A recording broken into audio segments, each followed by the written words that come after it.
15 y 16 de mayo, nos jugamos el destino de Chile por los próximos 30 años. Porque ese día se elige a los constituyentes, los llamados a redactar la nueva Constitución. También esos mismos días elegiremos gobernadores, alcaldes y concejales. Los queremos invitar a votar con convicción por los candidatos republicanos. Para que este proceso transcurra en orden y se respete la democracia, necesitamos de tu ayuda. Necesitamos que te inscribas como apoderado de mesa para velar por la transparencia de este proceso electoral. Te invito a que te hagas parte de este proceso y que juntos recuperemos Chile.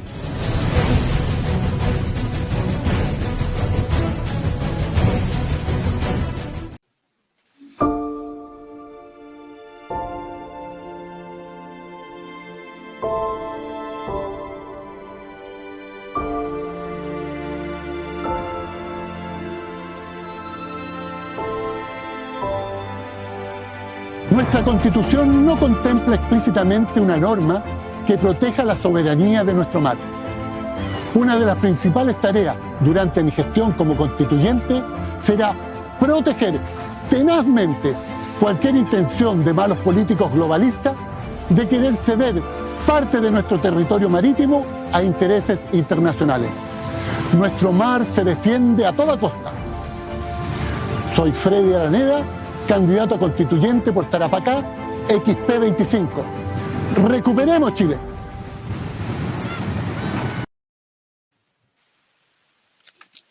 Hola, bienvenidos a una jornada más de Recuperemos Chile acá en nuestro canal Republicanos Tarapacá.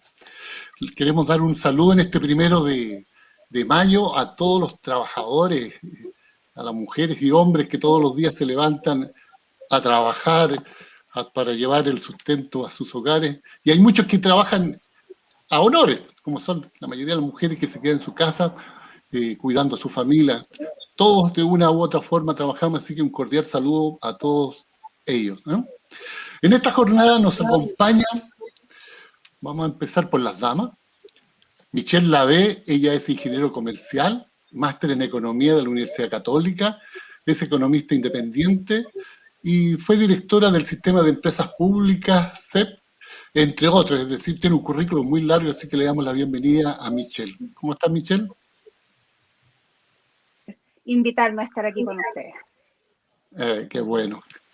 También nos acompaña Luis Fernando Sánchez, él es abogado del Adolfo Ibáñez, es magíster en un derecho regulatorio de la Universidad Católica, es abogado constitucionalista y es cofundador de Charlas Constitucionales, entre otros, ¿no? Así que bienvenido, Luis Fernando, ¿no? Muchas gracias por la invitación, Freddy. Un gusto estar compartiendo con todos ustedes y participando de esta conversación. Gracias. Y también Freddy Hurtado Cosgrove, él es ingeniero comercial y contador auditor de la Universidad de Chile, tiene un MBA en la Universidad Católica, también conoce la zona porque acá el año 2002-2003 fue gerente general de Zona Franca de Iquique, entre otros que se ha desarrollado Freddy. Así que Freddy, un gusto estar contigo en esta noche. Oye, muchas gracias por invitarme a poder compartir con ustedes esto que va a ser muy renovador en términos de lo que es yo te diría, el conocimiento de lo que nos está pasando en este país que está muy convulsionado en este minuto. Así es. Vamos a empezar con Michelle. Michelle, me gustaría que nos hicieras, es difícil hacerlo por la vorágine que estamos viviendo, un diagnóstico de la economía de nuestro país. Es difícil hacerlo en breves minutos, pero ¿cuál sería tu diagnóstico de cómo está la economía en Chile? Extrañamente, para lo que ustedes podrían pensar que yo iba a decir, la economía está mejor de lo que creemos. Se escucha entrecortado, Michelle. A ver, déjame ver.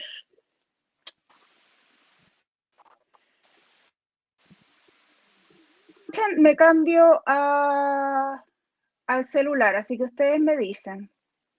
Ya. Dele nomás.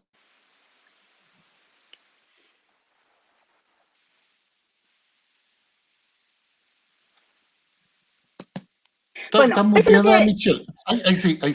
Dale allá, nomás. pese a lo que ustedes podrían creer, la economía está mejor de lo que uno podría pensar. Fíjense ustedes que la encuesta CEP decía, cuando a la gente le preguntan cómo está su situación económica hoy, un 35% dijo que estaba mala o muy mala. Solo un 35% en medio de una pandemia. Un 48% dijo que estaba ni bien ni mal. Y un porcentaje dijo que estaba bien o muy bien. Pero un 48% de la población en Chile dijo que no estaba ni bien ni mal. No dijo que estaba mala, no dijo que estaba muy mala. Fíjense ustedes que cuando la situación cambia y se les pregunta cómo encuentra usted que está la situación en Chile, más de un 50% dice que está mala o muy mala. Contrastando con el 35% que dijo que su propia situación estaba mala o muy mala. ¿Qué significa eso? Eso significa que la gente cuando se auto revisa, ¿no es cierto? Cuando hace una introspección, dice, ¿sabes qué? Yo no estoy mal. Yo estoy ni bien ni mal, ¿no es cierto? Algunos efectivamente lo están pasando mal con la pandemia, no en vano, la pandemia eliminó al principio 2 millones de empleos, pero hoy día esos 2 millones de empleos son alrededor entre 800.000 y 900.000 empleos, que todavía falta recuperar, ya se recuperó la mitad. No serán de la misma calidad, pero siguen siendo empleos y por lo tanto la gente, para cualquier lugar del mundo, esos resultados son muy buenos. Por lo tanto, lo que sí pasa es que hay una propaganda tan mala en el mercado respecto de que estamos mal, de que las ayudas no llegan, de que nada funciona, que la gente tiene la sensación de que las cosas están peor de lo que están.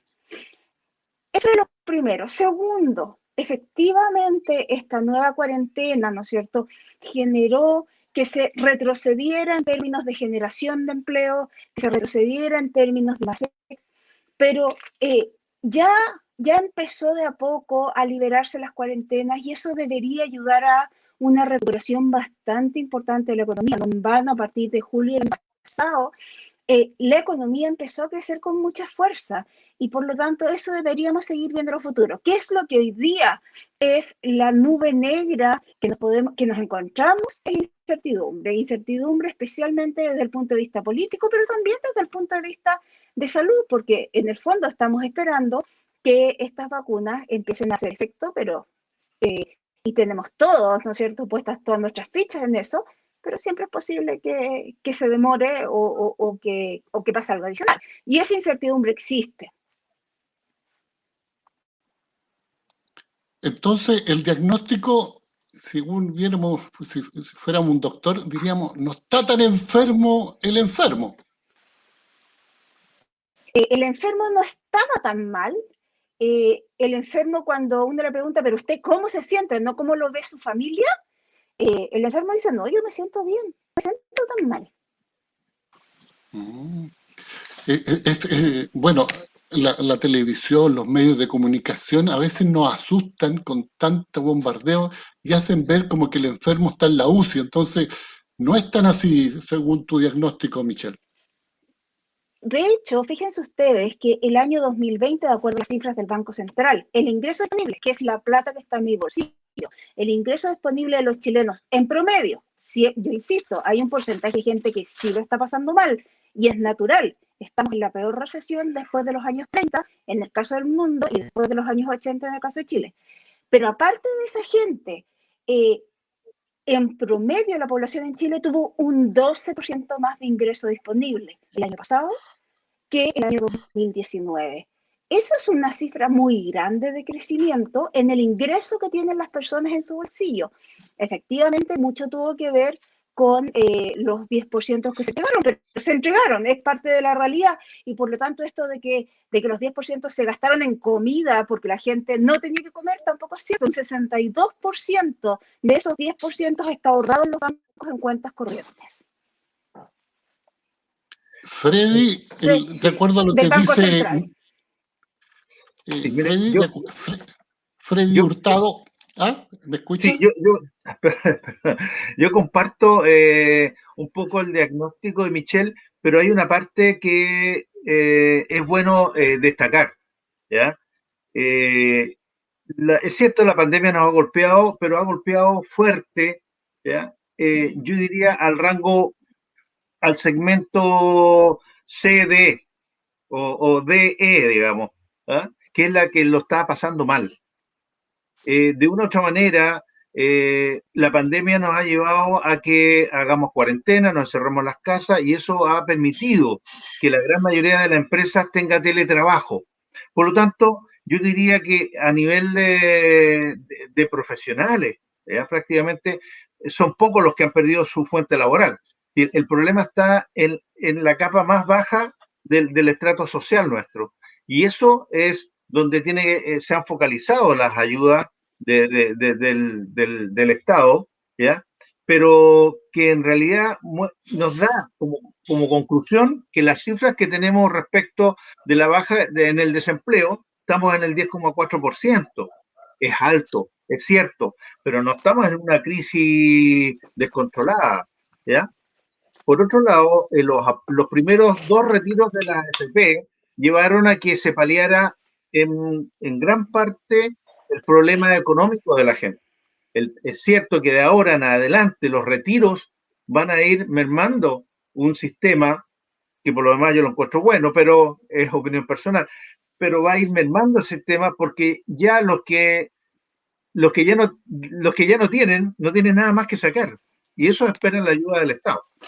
Entonces, a donde quiero yo centralizar mi eje es que es cierto, las encuestas son bastante interesantes los resultados de la encuesta, pero eh, yo te diría que la encuesta a mí me da la razón como del 70% de la población y del 30% es el que nosotros nos tenemos que preocupar.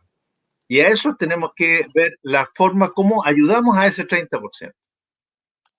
En base a lo que tú dices, Freddy, Luis Fernando, ¿qué piensas tú de cómo lo ha hecho el gobierno en el tema de cómo ha llegado la ayuda, en tema de política pública, a estas personas que la están pasando mal? Bueno, justamente y siguiendo un poco el hilo de lo que han dicho Michelle y Freddy, eh, así como y yo creo que está vinculado, el hecho de que la gente no esté tan mal como uno podría esperar en una situación de crisis tan grave como la que vivimos, es en parte porque el gobierno de Chile ha sido el que más ayudas ha entregado a nivel comparado, si uno observa las cantidades de ayuda y plata que han entregado distintos gobiernos alrededor del mundo. Esto es un estudio que hizo la tercera con datos de la CEPAL y de otras fuentes, donde se pudo observar que Chile al parecer es el país que más recursos directos ha entregado desde el fisco, en el fondo, traspasos directos desde el fisco a las personas para paliar la crisis.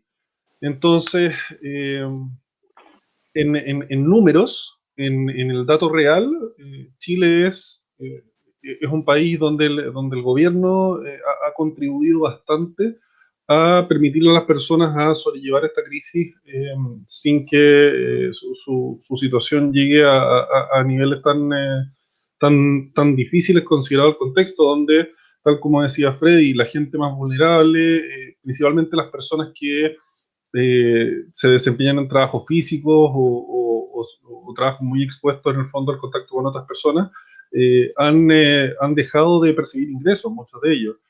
Situación que muchos profesionales en el fondo no han tenido que enfrentar, los funcionarios públicos menos aún. Entonces, la verdad de las cosas es que ha habido una ayuda efectiva otorgada por parte del Estado para paliar la crisis a la familia chilena. Michelle, este tema de que estemos retirando un 10%, después otro 10%, después otro 10%, hay personas que trabajan en forma informal que no tienen cotizaciones previsionales. ¿Qué va a pasar si seguimos con esta política de estar retirando los 10 en el sistema de capitalización individual? Bueno, tiene un solo objetivo esto, y el objetivo no es ayudar a la gente, porque ya sabemos, Freddy lo acaba de decir, ¿no es cierto? Hay gente que no tiene acceso primero, a trabajos formales, y por lo tanto no tenía ahorros en el sistema de capitalización. Segundo, la gente que sí tenía ahorros ya retiró gran parte de lo que tenía en sus ahorros. Por lo tanto, es gente que en el futuro no va a tener ingresos suficientes para financiar una pensión de tamaño o del tamaño que estaba esperando, y eso va a terminar siendo una carga del Estado, porque al final quien fue el culpable de que las personas sacaran esta plata es el Estado. O sea, aquí en el largo plazo lo que se está generando es una deuda pública gigantesca, porque al final o se aumentan las pensiones y por lo tanto se genera una deuda pública, o los gobiernos, como lo han hecho todos los países del mundo, empezando por nuestros vecinos en Argentina, hacen tripas corazón y empiezan a bajar las pensiones porque no tienen recursos para financiar las deudas que se han generado. O sea, aquí lo que va a pasar es que la gente simplemente sacó esa plata la destinó a otros usos, y es imposible recuperar para la mayor parte de la población lo que se sacó en estos 10%, y por lo tanto significan, si antes se quejaban, ahora se quejan de pensiones bajas, estas sí van a ser pensiones bajas. Fíjate que siguiendo con la línea de lo que señala Michelle, lo que a mí me está realmente preocupando, ¿ya? Es que hoy día 5 millones de chilenos, el sistema de FP tenía más de 10 millones de cotizantes, ¿ya? De los cuales con los retiros de los primeros 10 y del segundo 10 se fueron prácticamente la mitad, ¿ya? Los que quedan, de otra manera, les va quedando poca vida para seguir aportando, ¿ya? Los que ya se han salido del sistema, que son la mitad, la carga pública va a ser enorme, va a ser gigante, porque el Estado va a tener que darle una pensión mínima solidaria. ¿Y cuál va a ser la pensión mínima solidaria? ¿La que tenemos hoy día? No creo. Va a tener que ser otro monto en la cual esos recursos van a tener que salir del Estado, y el Estado no tiene recursos, ¿ya? Y esa es mi gran preocupación. Le estamos entregando una mochila por el populismo que hay hoy día, pero es tan grande esa mochila a las generaciones que vienen, que no van a poder soportar. Si yo miro qué es lo que pasó en Europa hace 4 o 5 años atrás. Si Europa estaba, imagina lo que pasó en Grecia, ¿ya? Lo que pasó en Turquía, estos países con sistemas de pensiones descapitalizados, completamente destruidos, ¿ya? Y bueno, nosotros vamos donde ellos vienen de vuelta y nosotros estamos yendo al mismo sistema, estamos destruyendo, y después no vamos a tener de dónde sacar recursos para poder financiar y poder seguir disminuyendo la pobreza, porque esto lo que te va a generar es incremento de la pobreza. Llegamos a indicadores realmente espectaculares. Éramos el ejemplo en América Latina, en el mundo, y ahora ¿en qué vamos a transformarnos? Oye, y siguiendo lo que dice Freddy, hay que agregar también y señalar la grave crisis de confianza que va a generar el hecho de que finalmente cómo va a concretarse esto de la expropiación de los fondos de pensiones. Va a ser un manotazo por parte del Estado, por parte de los políticos, y va a ser básicamente un gesto que va a dejar en evidencia una mentira, un engaño por parte de la clase política, que siempre han dicho que esta plata es nuestra, siempre han dicho que esta plata en el fondo, y los chilenos consistentemente han señalado que eso es lo que esperan, que la plata se junte en cuentas de capitalización individual. Entonces, esto va a generar una crisis de confianza que es lo que va a provocar en la práctica. Yo pienso, desde la perspectiva, en el fondo, como abogado, muy probablemente muchas personas, especialmente de altos ingresos, van a buscar estructuras, en el fondo, de producir ingresos que les permitan no cotizar en estos fondos de pensiones. O sea, muchos de los que hoy día figuran con contrato de trabajo van a terminar figurando como empresas prestadoras de servicios. Que hasta el día de hoy hay bastante gente que ha usado estas figuras para otros fines, para reducir impuestos y otras cosas, pero muchos lo van a usar también probablemente para no cotizar a un sistema que todos sabemos que finalmente se desfinancia, que finalmente no entrega las pensiones y es plata perdida. Entonces, la gente, especialmente de altos ingresos, que en un sistema en el fondo de colectivo de pensiones sería la que más aporta para generar que este sea un sistema solvente, no van a estar poniendo su plata ahí, la van a estar sacando, van a generar sus ahorros en la banca privada, y esto es una realidad, no es por una cuestión de egoísmo, o sea, dejemos un poco de lado también esas ideologías. Al final, lo que termina generando esta cuestión es una desconfianza radical respecto del funcionamiento de la institucionalidad en términos generales en Chile y en términos particulares del sistema de pensiones. Porque si te dijeron toda la vida que tu plata estaba ahí y que al final de tu vida profesional iba a seguir ahí en el fondo, con este sistema donde no hay ninguna transparencia, donde la plata tú la metes en un fondo común y nadie te dice cómo se administra, eso conduce ineludiblemente a una crisis de confianza radical que lo único que va a generar, como les digo, es que las personas de altos ingresos, sobre cuyas espaldas dependería este sistema de pensiones, no van a estar aportando. Michelle, hemos escuchado declaraciones de Jimena Rincón, que ella fue superintendencia de pensiones, y también de la Paulina Narváez, que es el delfín de la expresidenta, donde han prometido una renta, asegurado una renta de aquí un par de meses, y yo no sé cómo la van a pagar. Pero, ¿qué te han parecido? No la pagan ellas, No la pagan ellas. nosotros. Y esto que están tramitando el impuesto a los súper ricos, ¿cómo lo ves tú? ¿Que es una buena medida o una mala medida? Pésima medida. A ver, empecemos por decir que todas estas iniciativas de ley que tienen que ver con impuestos son iniciativas exclusivas del Ejecutivo y por lo tanto son inconstitucionales. Más allá de que se declaren o no se declaren, lo cierto es que siguen siendo inconstitucionales. Segundo, el impuesto a los superricos se trató de aplicar en muchos países de la OECD. En todos, excepto en 3, tuvieron que ser abolidos porque no sirven para nada. Y no sirven para nada, ¿por qué? Porque la gente que crea estos impuestos está seguro de que los súper ricos en cualquier parte del mundo son como el tío rico MacPato, que en el fondo tienen una piscina y en esa piscina ellos, o un arca, ¿no es cierto?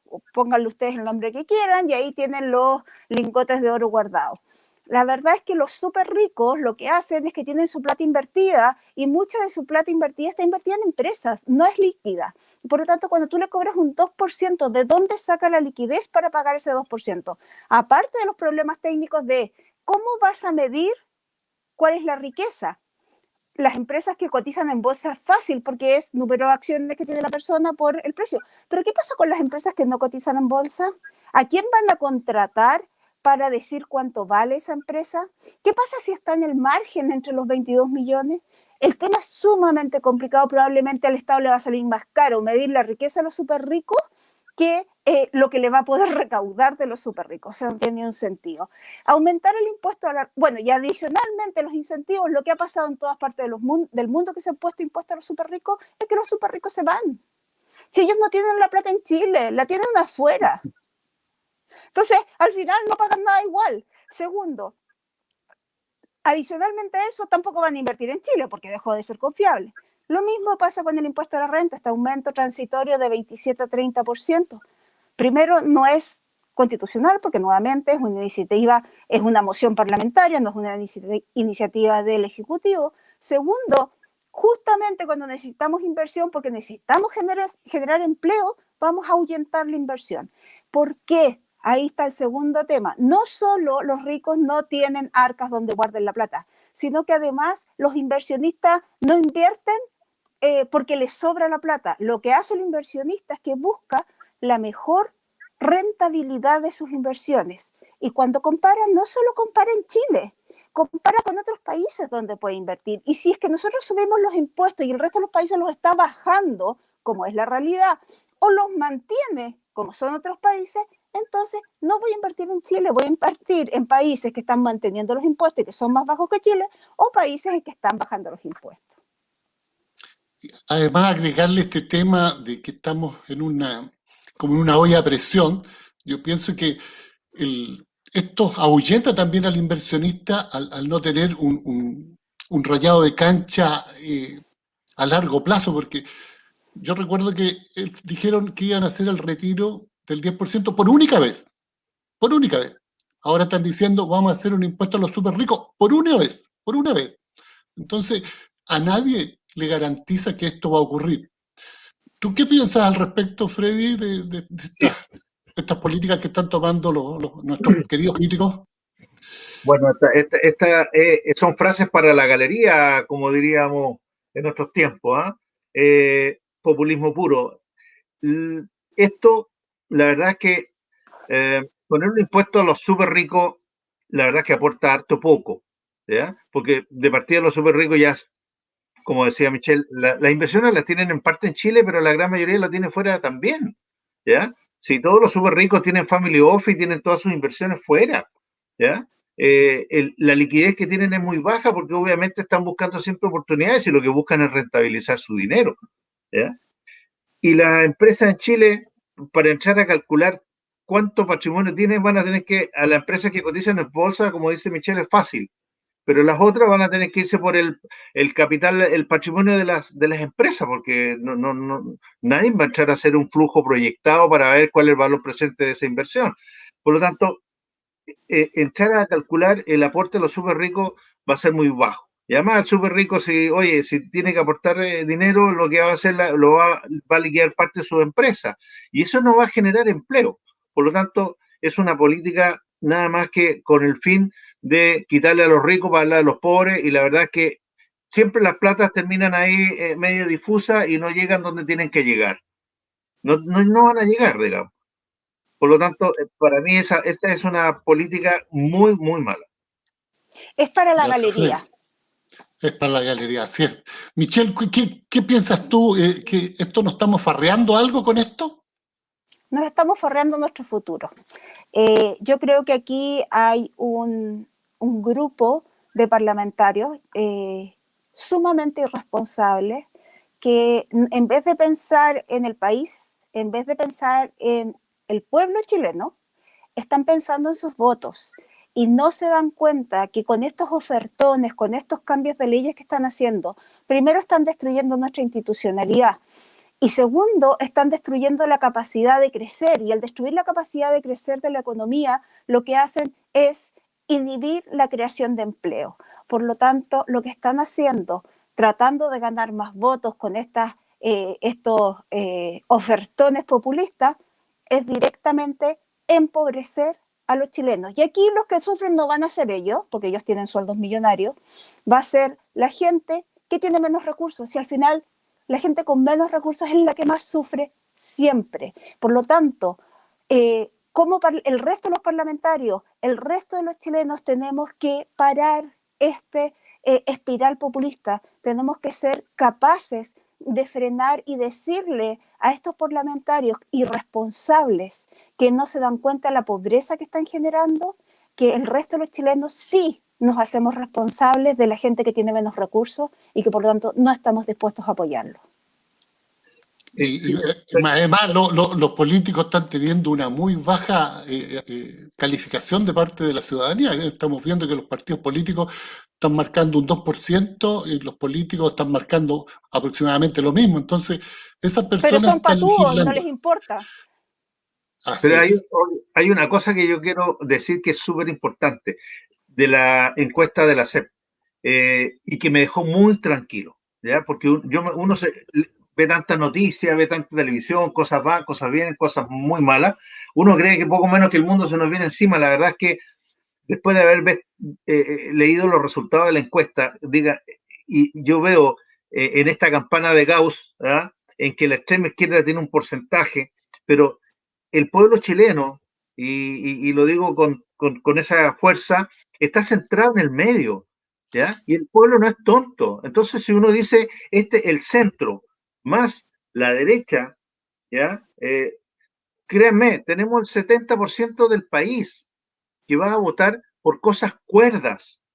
Es cierto, nos preocupamos de que viene el populismo, que los políticos han sido tremendamente irresponsables, Freddy lo acaba de decir, un 2% de apoyo, pero vuelvo al tema, estoy tranquilo porque sé ¿ya? Que la gran mayoría silenciosa de este país, que en la encuesta figura con un porcentaje alto, que está en el centro, va a apoyar siempre el sentido común, la cordura. No nos podemos farrear el país por segunda vez como fue en el gobierno de Allende. Ojalá así sea, Freddy. Así Pero sea. Michelle, me parece que Michelle se nos tiene que ir, porque después vamos a continuar nosotros, pero Michelle, algunas últimas palabras para despedirnos de tu participación. Bueno, yo creo, estoy confiada en las palabras de Freddy, de que efectivamente el pueblo chileno es un pueblo, yo estoy segura que los chilenos son mucho más inteligentes de lo que los políticos creen, pero hay que tener cuidado, porque todas estas tonteras que se están haciendo hoy día en el Congreso la dirigen políticos elegidos con menos de un 2%. Entonces, tengamos cuidado con quienes elegimos, tengamos cuidado porque esta gente elegida con menos del 2%, con un 2% de aprobación, finalmente está llevando a cabo cambios. Y esos cambios son malos para todos los chilenos. Entonces, a la hora de elegir, a la hora de ir a la urna, no es irrelevante por quién se vote. Aunque obtenga un 2%, si eso lo lleva a un escaño, si eso lo lleva a ser un constituyente, eso nos puede, no, ni siquiera a nosotros, le puede arruinar la vida a millones de chilenos que hoy día no tienen los recursos para defenderse por sí mismos. Gracias, Michelle, te damos por tu participación, por tus palabras, y vamos a dejarte invitada para otro programa. Ni un problema. Un abrazo. Vamos a ir a un corte ahora y volvemos con Freddy y con Luis Fernando Sánchez. Encantado de conocerte, nos veremos en otra oportunidad. Igual, adiós. Adiós. adiós, Michelle. Este 15 y 16 de mayo nos jugamos el destino de Chile por los próximos 30 años. Porque ese día se elige a los constituyentes, los llamados a redactar la nueva constitución. También esos mismos días elegiremos gobernadores, alcaldes y concejales. Los queremos invitar a votar con convicción por los candidatos republicanos. Para que este proceso transcurra en orden y se respete la democracia, necesitamos de tu ayuda. Necesitamos que te inscribas como apoderado de mesa para velar por la transparencia de este proceso electoral. Te invito a que te hagas parte de este proceso y que juntos recuperemos Chile. Con Freddy, constituyente por Tarapacá. Freddy Araneda, XP25, constituyente por Tarapacá. Si bien es cierto, no es un tema constitucional, veo con buenos ojos, sin importar del lado que vengan las ideas, que debemos potenciar y modernizar cuanto antes el puerto de Iquique y todos nuestros frentes portuarios junto a Zona Franca y anexarlo también con carreteras y corredores bioceánicos que permitan mantener el predominio económico del Pacífico. Perú nos está llevando a la delantera y arriesgamos nuestro futuro como líderes del comercio marítimo internacional del Cono Sur. Trabajaré para llevar estas ideas a la Convención, donde en el trabajo constitucional tengamos artículos que aseguren que cada región pueda desarrollar sus propuestas sin el burocrático y sesgado sistema centralista.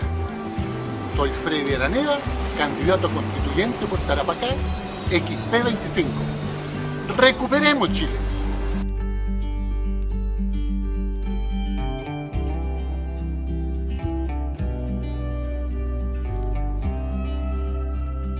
Con Freddy, constituyente por Tarapacá. Freddy Araneda, XP25, constituyente por Tarapacá. Luis Fernando, tú ibas a decir algo antes que fuéramos al corte y no alcanzamos, así que te doy la palabra. Sí, está perfecto. Oye, muy atingente todo lo que se ha comentado acá. Tal como dijo Freddy, yo también tengo esa esperanza de que los chilenos mayoritariamente son personas sensatas, son personas que atienden a argumentos, pero lamentablemente, tal como decía Michelle, quienes están tomando las decisiones hoy en día están cediendo al populismo y están dejando y produciendo un daño gravísimo en nuestro país. un daño gravísimo que va a perjudicar las vidas de nuestros hijos, de nuestros nietos. Así que es muy importante también lo que hagamos y cómo votemos ahora en 2 fines de semana más. No queda absolutamente nada de tiempo. Es fundamental también que nos involucremos más allá de simplemente ir a votar, ser apoderados de mesa quienes podamos. Yo en Viña voy a estar a cargo de un colegio, estamos armando ahí el equipo para estar presente en todas las mesas. Es fundamental que nos tomemos muy en serio esto porque estábamos acostumbrados a un Chile, un país donde dentro de todo, elección tras elección, en el fondo habían ciertos derechos, ciertos principios básicos que estaban siempre resguardados. Pero hoy en día todo eso está en entredicho, todo eso está en el aire, en peligro. Entonces es fundamental que nos involucremos y nos involucremos mucho todos quienes podamos, votando, llevando personas a votar, contándole a nuestras familias y amigos quiénes son los candidatos buenos, por qué hay que votar por Freddy Araneda y Tarapacá. Y finalmente, bueno, el día de las elecciones participar como apoderado, como nosotros podamos, para que el resultado sea el mejor para Chile.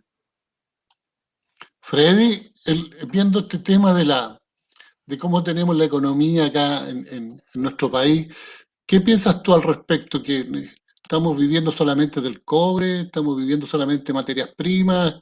¿Qué ves tú al respecto? ¿Qué debiéramos hacer para poder salir de esta crisis, la cual nos vamos a encontrar cuando termine esta farra? Mira, me acuerdo en el gobierno de Bachelet cuando estábamos con el problema energético, ¿ya? En que se querían hacer las represas en el sur, hubo todo un tema en la cual pensábamos de que no íbamos a ser capaces, digamos, de generar energía y que el país prácticamente se nos iba a parar, ¿ya? Yo viví esa situación complicada y al final no se hizo Hidroaicén, no se hicieron varios proyectos y pensamos en la energía que hoy día está centralizada prácticamente en Antofagasta, ¿ya? Y somos ejemplo a nivel mundial respecto de cómo nosotros, ¿ya?, que negamos hacer energía de fuentes naturales, nos fuimos a energía de fuentes solares. ¿Eso qué te lleva a pensar? En que somos resilientes, y como somos resilientes, somos capaces ante una cosa complicada buscar alternativas. Bien, dicho eso, ¿qué pasa hoy día? ¿Ya? Hoy día estamos con un precio del cobre de $4.50, impensado. Yo trabajé en minería, yo trabajé en el grupo Luxich, en Antofagasta Mineral, en los años 90 al 2000, antes de irme a Sofri como gerente general.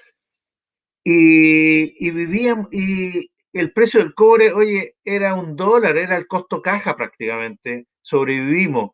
Cuando se llegó a $2 era mucha plata. Hoy día estamos hablando de que el cobre va a estar en 4.50 y va a llegar a $5, ¿ya? Eso es impensado. En la minería era jamás, por las mejores proyecciones que hicimos, jamás podíamos haber pensado llegar en ese precio. Entonces, ¿eso qué va a llevar? Que los costos de las compañías mineras hoy día son del orden de $1.80. Es el costo, a un nivel de 4, nos van a generar muchos recursos, ¿ya? Yo creo que el país, más que pensar en el royalty, tiene que pensar en cosas distintas. A mí me hubiera gustado lo personal. ¿Sí? En su minuto me hubiera tocado participar en estas discusiones, qué hacer. De partida, el royalty yo lo habría puesto. Y antes que empezara, cuando se empezó a discutir, mi teoría era que debía Chile participar con el royalty en función de los futuros precios. Si el precio es más alto, el margen que va a ganar la compañía minera es más alto, por lo tanto podría aportar más. Hoy día no estoy por esa alternativa porque ya sabemos que las proyecciones del precio son altísimas. Por lo tanto, hay que pensar en otra forma de generar ingresos al país. El cobre va a seguir siendo, y lo va a hacer porque a estos precios, y ya se está hablando de que puede ser el futuro, el reemplazo del petróleo va a ser el cobre dentro de las riquezas mundiales. Entonces, yo creo que hay que pensarlo muy bien, pero nuestro camino está en que el cobre va de nuevo a ser el sueldo de Chile. Lo dejamos de hacer durante la época de los 80, 90, ¿ya? El cobre sí fue importante, pero desarrollamos otra industria, la agricultura, la industria, fuimos agregándole valor. Pero hoy día, con todo lo que está pasando en el país, en que estamos destruyendo la inversión, estamos retrocediendo y vamos a terminar siendo un país que va a vivir del cobre. O sea, no me gustaría ser como Venezuela, ¿ya? Que Venezuela en su momento más cúlmine por el petróleo, era el país más rico de América Latina.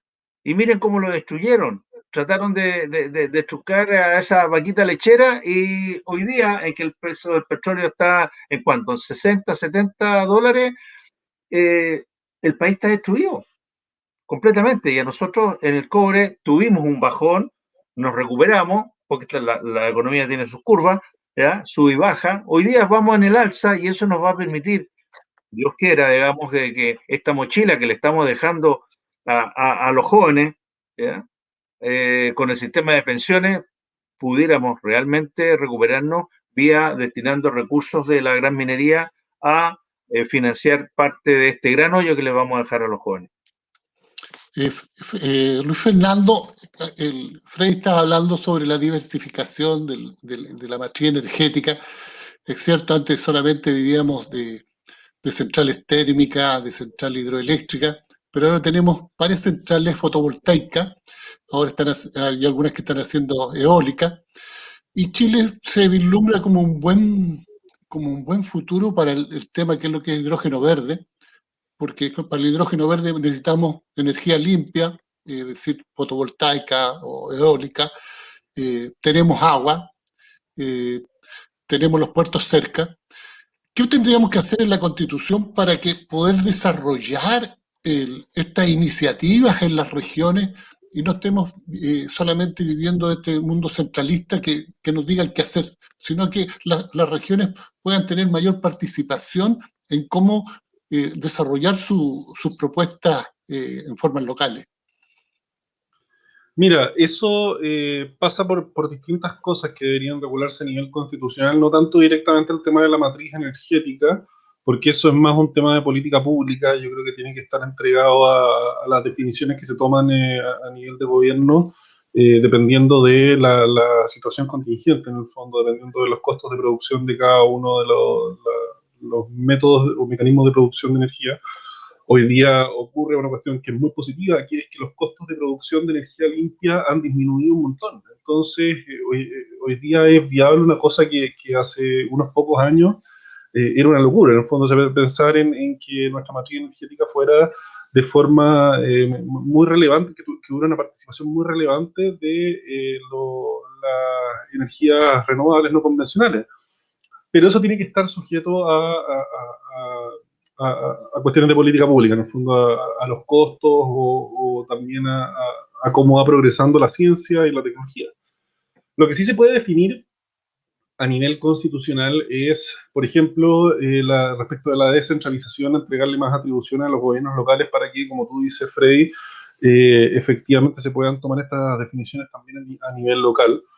Eso pasa también por propuestas como han hecho algunos candidatos de redibujar de cierta forma la geografía regional chilena, tener regiones más grandes, cosa que tengan un peso relativo más relevante frente a Santiago, con eventualmente incluso autonomía tributaria, en el sentido de que un poco más de lo que es hoy en día, de lo que se recauda por vía de impuestos, vaya directamente a los gobiernos regionales, particularmente lo que se recauda en regiones, y que también tengan cierta autonomía en la definición de políticas y programas en materia de producción energética. Eso respecto a la descentralización. También tiene que estar obviamente garantizado a nivel constitucional y hay que revisar, porque ya está recogido hoy en día el tema de la protección al medio ambiente y el derecho que tenemos todos a vivir en un medio ambiente libre de contaminación, pero hoy en día vemos que a pesar de que está regulado a nivel constitucional, no se cumple siempre.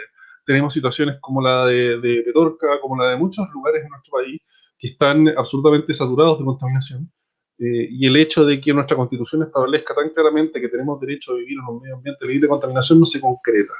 Entonces tenemos que ver a nivel constitucional, cómo se corrige eso para que existan los mecanismos, sean judiciales, sean administrativos, del tipo que sean, para volver esto una realidad. Yo creo que por esos dos lados va el tema de que podamos seguir avanzando en alcanzar una matriz energética más limpia, en ir dejando atrás como algo del pasado, en el fondo, esta predominancia de las centrales termoeléctricas, y ser la verdad un país, en el fondo, punta de lanza en la generación de nuevos mecanismos o métodos de producción de energía limpia. Así, oye, aquí en Chile podemos trabajar con la energía mareomotriz, podemos trabajar con la energía que se produce por el choque de placas tectónicas. Hay un montón de cuestiones que en muy pocos lugares en el mundo se pueden trabajar e innovar sobre ello.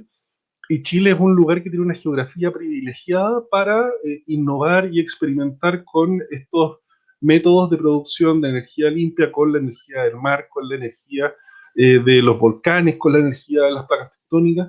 Que yo no me explico cómo no estamos invirtiendo más en eso, porque podríamos estar aportando conocimiento e innovación, no solo a Chile, sino que a todo el mundo, con estos mecanismos. Freddy, tú que trabajaste acá en Zona Franca y conoces el tema de Zona Franca, puertos, carreteras, ¿cómo ves el futuro de Sofri? Las últimas noticias salieron de que le ampliaron la concesión a Sofri por un par de años más, y que eso da como más tranquilidad. ¿Cuál es tu opinión al respecto? ¿Cómo podríamos, esta palanca que tenemos de desarrollo en la zona, cómo podríamos potenciarla? Mira, ahí es un espaldarazo para Iquique, principalmente, el que hayan podido extender esta franquicia, ¿ya? Ahora, yo rememorando la situación de Sofri, me voy a retrotraer al año 2004, cuando yo estuve ahí, y yo creo que la primera región se afarreó una oportunidad única, ¿ya? Porque la idea era que la fibra óptica, ¿ya? Entrara por la zona norte, ¿ya? Y transformar Iquique en un polo de desarrollo tecnológico. Hoy, 2021, el tema tecnológico es súper, súper importante. A mí lo que me extraña en la Sofri, ¿ya?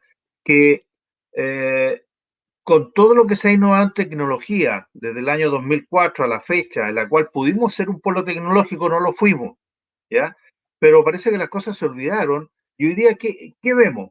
Vemos una Sofri que perfectamente podría, yo diría, podría ser el Amazon de la zona norte. Si tenemos, en Sofri tenemos una cantidad de usuarios impresionante, una importación de mercaderías de todas partes del mundo llegan a Zona Franca, ¿ya?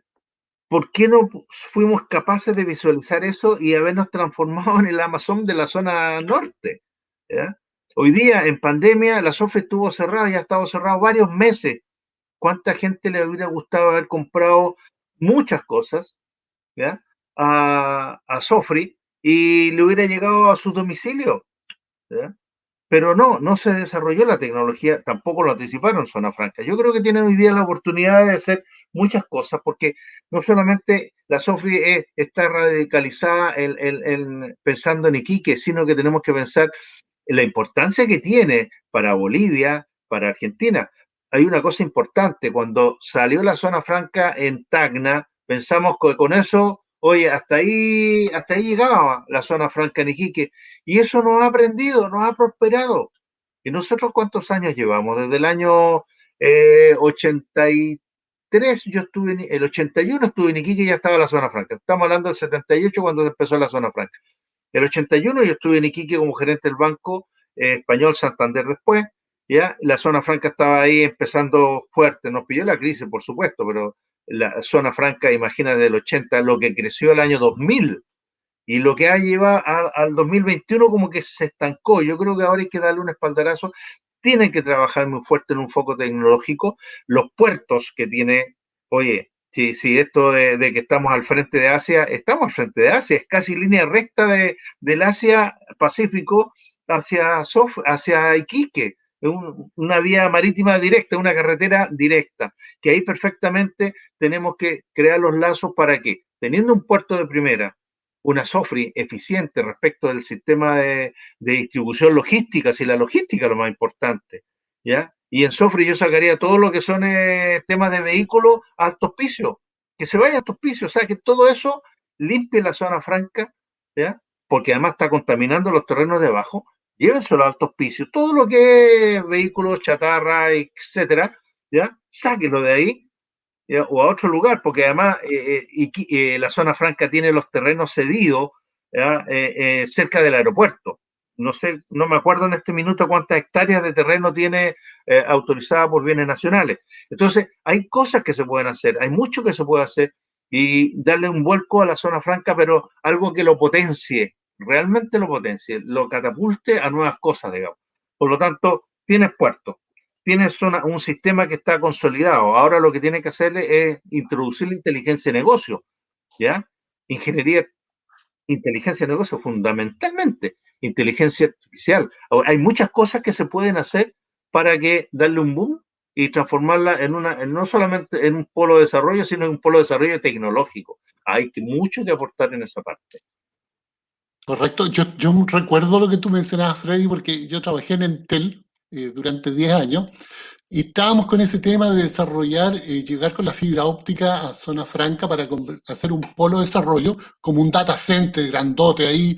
Y bueno, se diluyó, se tomaron malas decisiones y ahí quedamos con nuestra fibra óptica cuando yo trabajaba en Entel y solamente logramos hacer algo mucho menor, en menor escala. Lo bueno que tiene Zona Franca que al ser una empresa pública, pero tiene participación de privado, porque parece que el 51% le pertenece al Estado y el 49% está en manos privadas, ¿algo así es, Freddy? Así es, el 40% está en manos privadas, el 60% en manos del Estado, ¿ya? Y eso es bueno, digamos, pero son políticas públicas. Lamentablemente ahí con las malas decisiones entramparon e hizo que Sofri no se catapultara como se había visualizado en esa época. Yo creo que hoy día seríamos una cosa realmente fuera de serie si se hubiera podido hacer el polo de desarrollo, porque imagínate con la tecnología. Yo te veo, te digo, si Zona Franca, ¿qué es lo que es un centro logístico? Y hoy día, ¿qué es lo que es Amazon a nivel mundial? Logística. El Mercado Libre, ¿qué es lo que es? Logística. Todo lo que tú ves es logística.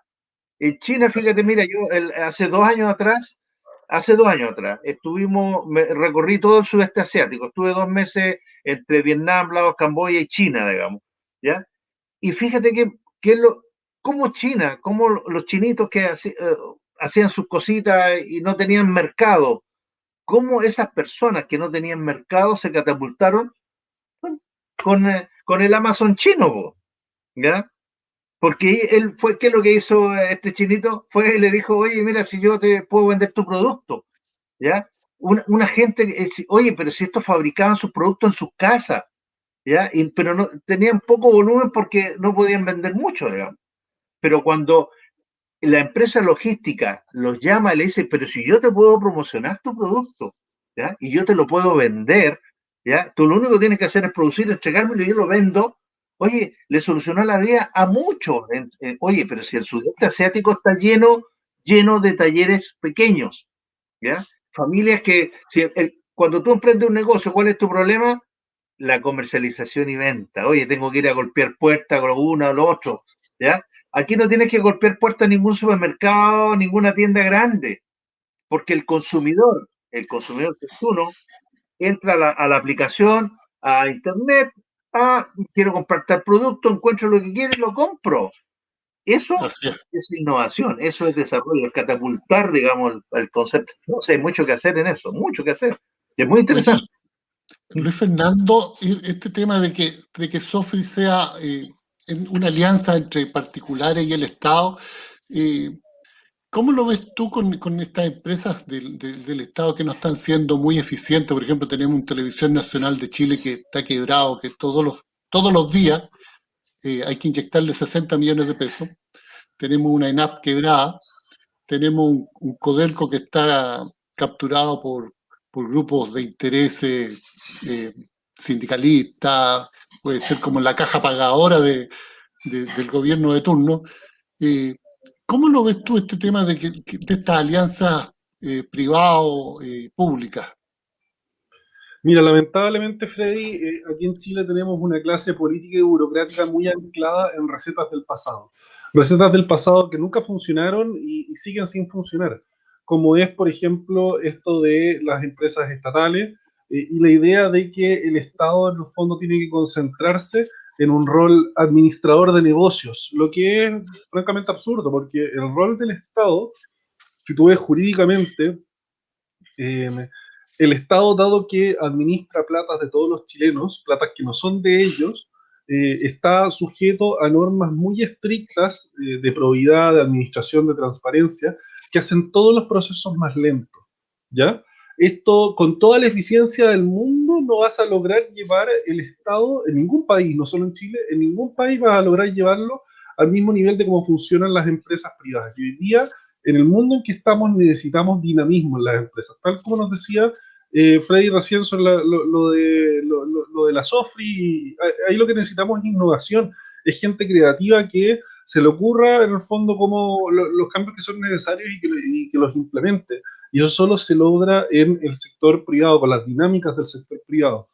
Entonces, obviamente, tenemos que repensar si queremos darle proyección al futuro, crecimiento y desarrollo a estas empresas como ENAP, como Ferrocarriles, como Codelco, como Correos de Chile y tantos otros ejemplos, tenemos que introducir el sector privado en la participación de esas empresas al menos. O sea, al menos que sea algo de propiedad compartida, el mínimo. Porque aparte de eso, en el contexto actual, donde el Estado va a tener que pagar muchas deudas contraídas por las políticas sociales, muy necesarias, pero muy caras también a la vez, implementadas por el tema del COVID, va a necesitar flujo de caja. Y eso se puede obtener vendiendo participación de empresas como las que discutimos recién, que no hay ninguna necesidad y es incluso ineficiente que el Estado tenga la propiedad del 100% de esas compañías. Freddy, ¿qué opinas tú al respecto también sobre las empresas públicas que debería hacer el Estado, alianzas con los privados? Absolutamente. Yo creo que ahí tiene que ingresar siempre, tiene que haber una parte privada en las empresas públicas, no puede ser 100% público, ¿ya? Sino que hay que darle acceso a los privados porque ellos introducen la innovación, ¿ya? La empresa pública siempre se estanca en lo que está haciendo, no quiere innovar, digamos, ¿ya? Si, a ver, a toda persona le gustan los cambios, ¿ya? Y si lo han hecho así por años, obviamente que van a querer seguir haciéndolo así. Yo creo que si en la medida que tú introduces a los privados en el negocio se ponen más activos, ¿ya? Es un impulso muy importante. Tú estás pensando en las industrias que has mencionado, yo pienso en ferrocarriles, por ejemplo. Ferrocarril, imagínate un ferrocarril que tuviéramos desde Santiago a un tren bala, digámoslo así, ¿ah? Hasta Puerto Montt. Oye, ¿qué beneficios traería para el país? O un ferrocarril, un tren que vaya a Valparaíso y el otro al puerto San Antonio, ¿ya? Es cierto, los transportistas, se ha creado un problema con el transportista, pero ellos tienen que hacer una resiliencia, una reingeniería, cambiar, porque vamos a seguir importando camiones, y las carreteras ya no dan más. Uno sale en Santiago el día viernes, que estamos en cuarentena, oye, la 5 Norte era un caos, lleno de camiones, qué sé yo, impresionante. Entonces, tú vas a Estados Unidos y de repente tienes que esperar fácilmente unos varios minutos porque está pasando el tren y el tren no pasan con 10 carros, 50 carros, imagínate, en cada carro llevan 2 contenedores, imagínate el alivio, digamos, que le genera a la ciudad, ¿ya? El movimiento que eso genera. Entonces, hay muchas cosas que se pueden hacer respecto a este tema del sector público en el privado. Tiene que haber una parte de los privados, digamos así. Incluso yo, bueno, tengo ideas más revolucionarias al respecto de cómo lo que pasa es revolucionario en términos de generar inversión. Si el país, oye, este concepto de que los populistas nos metieron a la cabeza a la gente, digamos, que no se instruye mucho, ¿ya? En que ¿qué es lo que se decía? Primero hay que hacer la inversión, ¿ya? Y después la inversión genera el empleo. Pero estos no, ellos quieren primero el empleo y después la inversión. O le quieren quitar la inversión, ¿con qué voy a generar empleo? O sea, es una Así es. cosa que no entiendan, digamos. Oye, ha sido un programa muy entretenido, pero nos están colocando la hora, así que, Luis Fernando, tus palabras para despedirnos, sí, ¿no? sí, don Cierra nomás. O sea, esto de la asociación público-privada, como se denomina, es una cuestión fundamental en nuestro país, especialmente en tiempos como los que se vienen, donde la estrechez fiscal va a ser algo ineludible, porque se ha gastado mucho, especialmente en el último año y medio.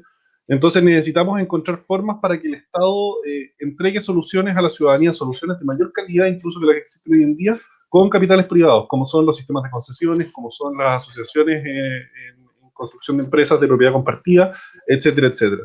Eso un poco para el cierre, para no seguir alargando, y agradezco mucho la invitación, feliz de estar compartiendo aquí con ustedes, y tal como lo he hecho ya antes, una invitación a todos de que apoyemos a Freddy Aranea como candidato constituyente en Tarapacá. Va a ser un muy buen constituyente, tiene las ideas muy claras, y quiere provocar cambios reales en nuestro país, que eso es lo que más se necesita hoy en día. Muchas gracias, Luis Fernando. Freddy, tus palabras para el cierre. Bueno, yo, Tocayo, la verdad es que agradezco la invitación, ¿ya? De poder expresar mis ideas, ¿ya? Mi pensamiento respecto a esto, que yo por lo general los escribo más que lo que puedo participar por esta vía, digamos. ¿Ya? Tengo otros conversatorios, pero son más políticos, por supuesto, pero esto como que me ha relajado un poquito para poder expresar mis pensamientos. ¿Ya? Yo aparte de agradecerte y de saludar a Fernando, que le mando un saludo a su padre también, a quien conozco, yo quiero detenerme en un puntito antes de cerrar, Freddy, en el tema del agua, ¿ya? La primera región, el agua es muy importante. Yo creo que uno de los grandes errores que se ha cometido es no haber construido los tranques tempranamente en el sector de Arica. Pues no nos olvidemos que tenemos el invierno boliviano y esas aguas se pierden. Y la verdad es que el agua es muy importante para el futuro de todo el mundo prácticamente. El agua es el recurso más importante. Yo creo que con los inviernos bolivianos nos estamos farreando ese recurso, que bien podríamos tener varios tranques en la zona, en la primera región. Voy a hablar principalmente de la primera región, donde tú eres candidato constituyente y puedes hacer un aporte importante. Y lo segundo, con respecto al agua, que no quiero dejar de pasar la oportunidad, porque yo trabajé en minería. Sé que las grandes compañías mineras están también allá, como es Coyahuasi, Quebrada Blanca, Cerro Colorado, ¿ya? Las compañías tienen recursos, porque yo personalmente lo hice cuando fui gerente de finanzas en Minera Michilla, de el agua de mar, llevarla a la mina, ¿ya? Con la desaladora. Yo creo que las compañías mineras tienen recursos para invertir en eso y no usarlo, el agua para sus procesos, sino que dejarla para el consumo y para la agricultura. Yo creo que eso es un elemento muy importante y bueno, te doy mi mensaje. Una vez más, Tocayo, agradezco la invitación y bueno, en otra oportunidad tendremos más tiempo de poder profundizar en aquellas cosas que a lo mejor hoy día resultaron interesantes para ustedes también. Luis Fernando ya es un panelista estable, y yo pienso que tú, Freddy, vas a ser nuestro futuro panelista estable porque conoces la zona, es una persona muy preparada, así que te voy a dejar cordialmente invitado para otro programa. ¿Les parece? ¿Mm? Perfecto, me avisen con tiempo, no tengo ningún problema, Tocayo. Y Gracias. bueno, y mucha suerte de aquí a 2 semanas, que ya se nos viene en la fecha. Y te digo, mira, con toda honestidad, yo dije, pucha, tenía duda de si voy a votar o no voy a votar. Pero hoy día, después en el artículo que leí en el Mercurio, ¿ya? Muy interesante. Él le dice, papá, ¿y tú qué hiciste? Sí, No sé si tuvieron la oportunidad de leerlo sí, hoy día. Muy lo leí, bueno, muy bueno. interesante. Y la verdad es que eso me lleva, no por mí, sino que por mis nietos, ya no por mis hijos, que ya son grandes, pero por mis nietos, pensar qué país le quiero dejar a ellos. Y la verdad es que tengo que ir a votar y firme con, vuelvo a repetir lo que dije cuando estaba Michelle, la gran mayoría de este país, ¿ya? Tiene sentido común. ¿Ya? Y no nos vamos a dejar engañar por los populismos que pueden destruirnos, porque no quiero, yo viví el 73, yo estaba en la universidad el año 72, así que sé lo que fue el 73, me tocó participar en muchas actividades políticas, ¿ya? Y no quisiera que mi país volviera a pasar por lo mismo. Es el minuto de cambiar esto. Muchas gracias, Freddy. Muchas gracias, Luis Fernando. Muchas gracias, Freddy. Así que nos vemos en otra oportunidad acá en un programa de Recuperemos Chile con Republicanos Tarapacá. Muchas gracias. Okay. Muy bien. Muchas gracias por la invitación. Este 15 y 16 de mayo nos jugamos el destino de Chile por los próximos 30 años. Porque ese día se elige a los constituyentes, los llamados a redactar la nueva Constitución. También esos mismos días elegiremos gobernadores, alcaldes y concejales. Los queremos invitar a votar con convicción por los candidatos republicanos. Para que este proceso transcurra en orden y se respete la democracia, necesitamos de tu ayuda. Necesitamos que te inscribas como apoderado de mesa para velar por la transparencia de este proceso electoral. Te invito a que te hagas parte de este proceso y que juntos recuperemos Chile.